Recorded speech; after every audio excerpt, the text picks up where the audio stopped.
At the end of November, hundreds of firefighters from all over the country battled the Rock Mountain Fire in North Georgia.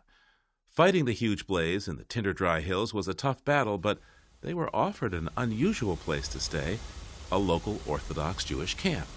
It opened its doors to these crews as they fought to contain the blaze, and reporter Sean Powers went along for a visit. Heavy rain falls at Ramat Doron, a Jewish camp whose Hebrew name means Southern High Place. It's located in the North Georgia mountains in the town of Clayton, just a couple of hours from Atlanta. Russell Schaefer is there. He's a firefighter from Colorado. His equipment is basic. No, the only thing we have on our truck is the engineer's box that has all our water stuff, and then the other side that has extinguishers. That's it.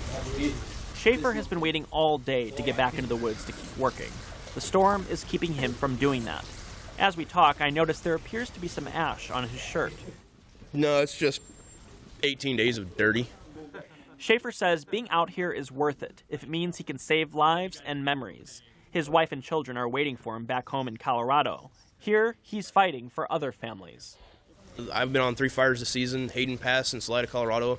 I was on Twin Lakes in Meeteetse, Wyoming. And this one, it's almost like a non-combative type of army.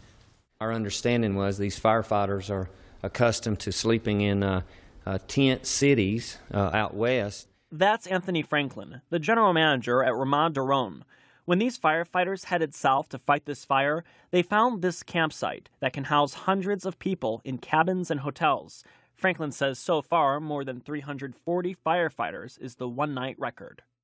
It is November, and we are in the Georgia mountains, and we wanted to offer them at least a nice mattress to sleep on, even if it was in a bunking situation.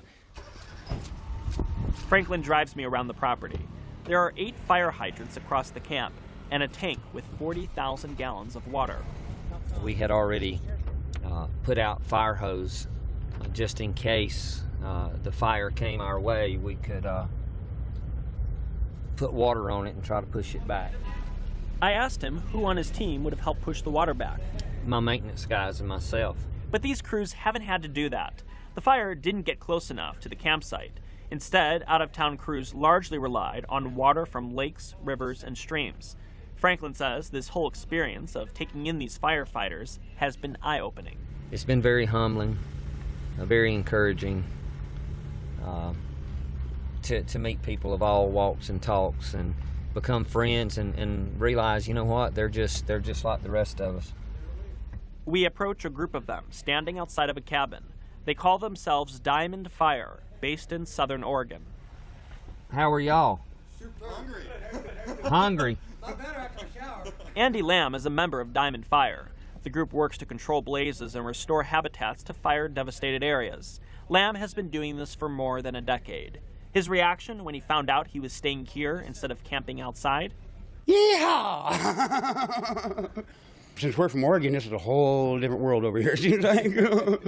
Hospitality, Southern hospitality is real. It's that kind of appreciation that continues to fuel Yoshi Patrick's drive to respond to dangerous fires. He's also a member of Diamond Fire. What kept me out here was the first time, it actually kind of brings a tear to my eye every time I think about it. But we were driving through a town, and you have children on the side of the road saying, "You are heroes," and smiling and waving and saying thank you, and, excuse me, you can't beat that. By dinner time, the different crews gather in the camp's cafeteria. Glazed carrots cook on an open stove. In the kitchen, executive chef Todd Jones is hard at work preparing a kosher meal that also includes lamb and red-roasted potatoes. Let's get these lamb steaks in a pan. Chef Jones says food is a way to thank these firefighters. They're big guys. They eat a lot. They require a lot of protein. You know, they burn a lot of calories a day, probably 3 or 4 times what you and I would in one day, just with the type of labor that they do. So it's almost like a family. We've seen these same guys for a long time. It's a very small price to pay to cook for them. A small price, indeed.